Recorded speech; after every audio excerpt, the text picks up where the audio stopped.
The Washington Post looks at the wild media environment around Donald Trump's campaign.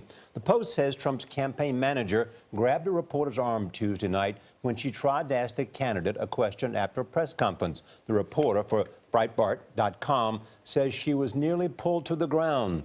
Last night, several demonstrators were removed from a Trump rally. Julianna Goldman in Washington shows us why Trump events are like no one else's. Julianna, good morning.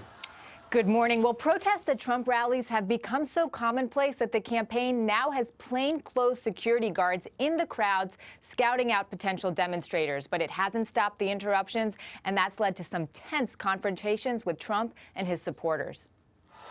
Uh-oh, so early.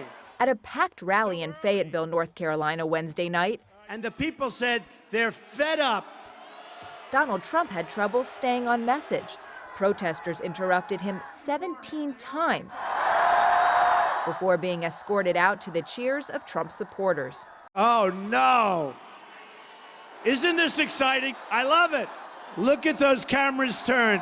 Where do these people come from? The scenes have become regular spectacles at the GOP frontrunners' rallies. Are you ready? Get them out of here. Get him out. Get him out of here. Am I allowed to rip that whistle out of the mouth? I'd rip that. Get him out. Out, out, out. Bye. Go home to mommy. The exchanges are often peaceful, but sometimes they turn nasty. Last week in Kentucky, cameras captured Trump supporters shoving and yelling at this demonstrator.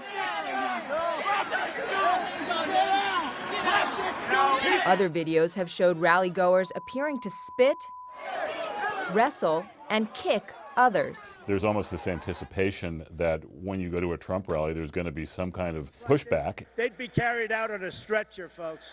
This is someone who said a lot of controversial things. He's outraged a lot of people. Ahead of the events, thousands routinely line up for hours, hoping to catch a glimpse of the billionaire, Who's going to pay for the wall? who they say is speaking truth to their frustrations.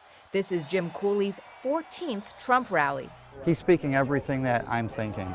He energizes the crowd when he's talking. That's what we need. We need energy in this country. Just before Trump takes the stage, a recorded announcement urges the audience not to harm protesters. This is a peaceful rally. In order to notify the law enforcement officers of the location of the protester, please hold a rally sign over your head and start chanting, "Trump." When protesters do surface, Get the protester out! Trump doesn't hold back. He's walking out like big high fives, smiling, laughing, like to punch him in the face, I'll tell you.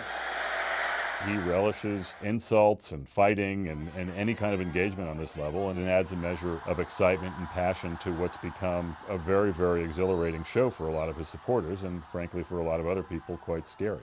Now, as you mentioned, the media has also had run-ins with Trump supporters and his security detail. When a Time magazine photographer says he tried to step outside a media pen during a Trump rally last month, a Secret Service agent apparently tried to choke him. Gail, according to Time, the Inspector General for Homeland Security is now investigating the incident. Julianna, this is very upsetting video. There has to be a way to get energy without the violence. Thank you very, very much.